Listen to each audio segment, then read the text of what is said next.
তহমত দিয়েছিল একজন। এদিকে কত বড় অপরাধ, এটা কিভাবে অপরাধটা সংগঠিত হচ্ছে। হযরত ইমাম মালিক রাহমাতুল্লাহ আলাইহি তার জামানার একটা ঘটনা আমি হাদিসের পাতায় পড়েছি, ইতিহাসে। তিনি তার জামানার একজন মহিলা মারা যাওয়ার পরে পাশের এলাকা থেকে এক মহিলা এসেছে লাশ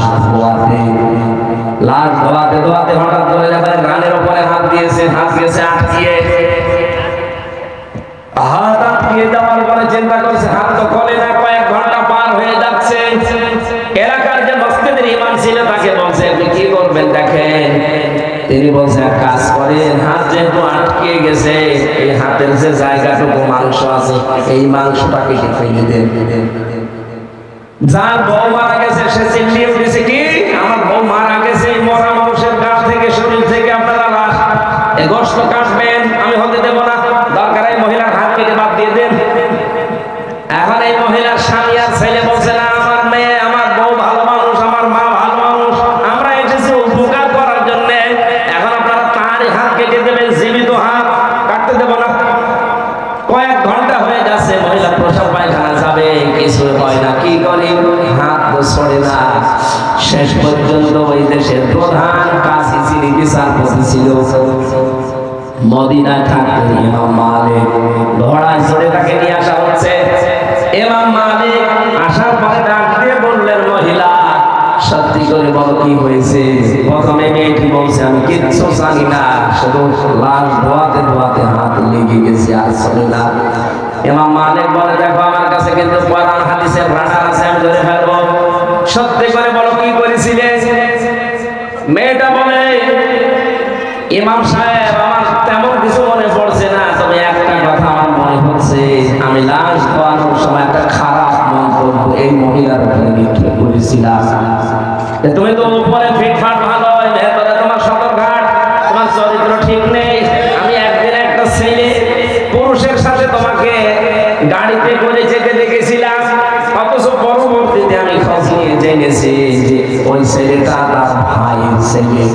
একটা মহিলার যদি ভাইয়ের ছেলে হয় সম্পর্কে কি হয়, ফুফু হয়। ফুফু কি হয়, 14 জন মহিলার সাথে দেখা করা যায় আছে পুরুষ মানুষের, 14 জন মহিলার সাথে একজন পুরুষের দেখা করা যায় আছে, তার ভেতরে আপন ভাইয়ের ছেলে আছে। কথা বুঝতেছেন যে 14 জন পুরুষের সাথে দেখা করা একজনের জায়েজ আছে মহিলা, তার ভেতরে আপন ভাইয়ের ছেলে আছে। সূরা নিসা তাফসীরে পাবেন, আমি লম্বা করে বলছি না। যেহেতু তার সাথে দেখা করা যায় আপন ফুফু, এর সাথে বিয়ে করা যায় আছে, বলেন আপনি খারাপ ধারণা করে ফেললেন, এই কারণেই তো আপনার হাতটা আটকিয়েছে।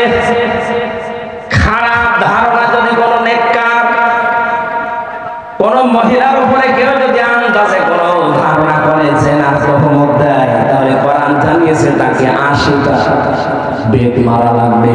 ওয়াল্লাযীনা ইয়ারমুনাল মুহসানাতি সুম্মা লাম ইয়াতু বিআরবা'তি শুহাদা ফাজলিদুহুম ইলা আখিরি আয়াত। কোন নিরপরাধ নেককার ওই দোষে দোষী না এরকম মহিলার উপরে কেউ যদি তহমত দেয় জেনা ব্যভিচারে, আর যদি সাক্ষ্য জোগাড় করতে না পারে 4 জন, এ মহিলা তোমার তো কোনো সাক্ষী, তুমি আন্দাজে মনে মনে ধারণা দিয়েছিলে। সুতরাং কোরআনের বিচার যে তোমার শাস্তি 2টা, 80টা পেট। আর 2 নম্বরে কোনোদিন তোমার সাক্ষী আর পৃথিবীতে গ্রহণ করা হবে না, তুমি আর সাক্ষী দিতে পারবে না। আমার মনে হয় এই বাস্তবতা বাংলাদেশে যদি আজকে থাকতো যে আন্দাজে কারো উপরে দোষ দিলে যদি প্রমাণ না হয় তাহলে তাকে 80টা বেত মারা লাগবে, আর জীবনেও কোনোদিন তার সাক্ষী আর দেওয়া হবে না। এদেশে হাজার হাজার মামলা এমনি খারাপ হয়ে গেছে, কারণ আপনার সাক্ষী তো আর কোনোদিন নেওয়া হবে না। 2 নম্বরে 80টা বেত লাগানো হবে যদি এই মামলা প্রমাণ করতে না পারেন। আমারটা যেমন প্রমাণ করতে পারেনি, তাহলে এই মিজানকে কত বেত লাগানো উচিত কোরআন অনুযায়ী? 80টা। কয়টা? আর কোনোদিনও কোনো মামলার আয়ু হতে পারবে না, সাক্ষী হতে পারবে না। এটা কোরআনের নির্দেশ, যদি এটা কায়েম থাকতো তাহলে এটা আমরা দেখতে পেতাম। ইমাম মালিক ডাক দিয়ে বলে মহিলা আমি কোরআনের রাডার ওই সময় বুঝে ফেলেছি, যে অবশ্যই তুমি কিছু করেছিলে। অমায়াকে সেবে খতিয়াতান আও ইসমান সুম্মা ইয়ারমি বিহি বারিআন ফাকাদ হাইতামালা বুহতানা ওয়া ইসমান মুবিনা। সূরা নিসা 112 নম্বর আয়াতে আছে, কোন মানুষ যদি নিজে অন্যের উপরে একটা নিরপরাধ মানুষের উপরে দোষ চাপিয়ে নিজে ভালো সাজে, নিজেকে ভালো মনে করে, আল্লাহ পাক বলেন সে যেন প্রকাশ্য পাপের বোঝা বহন করে নিয়ে বেড়ায়। তুমি নিজে হয়তো এরকম উল্টাপাল্টা মহিলা আন্দাজে একটা ভালো মানুষের উপরে একটা জেনার তহমত নিক্ষেপ করলে, ধারণা করলে, আল্লাহ এই শাস্তি দুনিয়ায় তোমাকে দিয়েছে, তোমার হাতটা গেছে আটকিয়ে।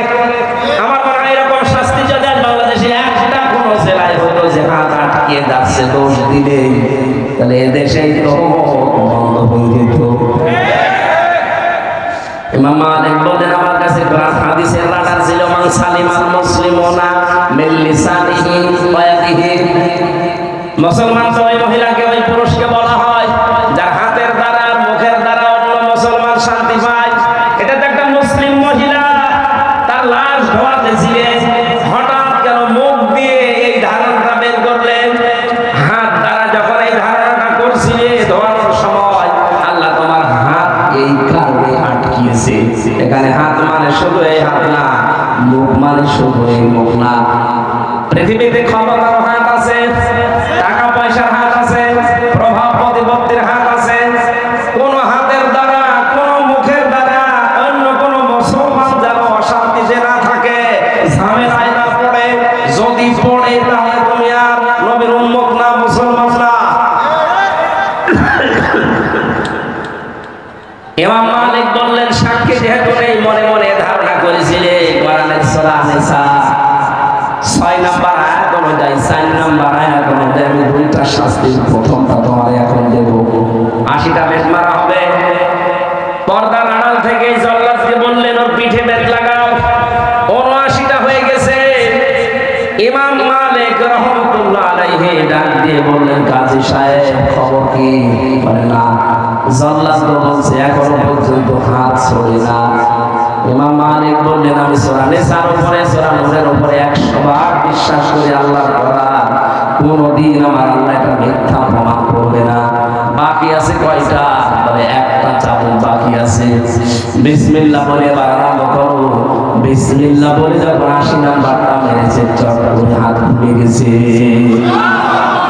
মিথ্যা তহমত কত কত কঠিন জায়গায় পৌঁছায়। একটা দৃষ্টান্ত শুধু দিলাম, আজ বাংলাদেশে মিথ্যা তহমতের ছড়াছড়ি চলছে। এমনকি 5 তারিখের পর থেকে পর্যন্ত অনেকেই এই মিথ্যা তহমতের সামিল হয়ে নিরপরাধ মানুষ ও জুলুমের শিকার হয়ে বিভিন্ন রকমের ঝামেলায় পড়েছে। ডাক্তার শফিকুর রহমানের নাম বলছে কারণে এই লোকটার চাইতে আপনি বেশি ক্ষতিগ্রস্ত হননি, এই লোকটার চাইতে বেশি জুলুমের শিকার আপনি হননি।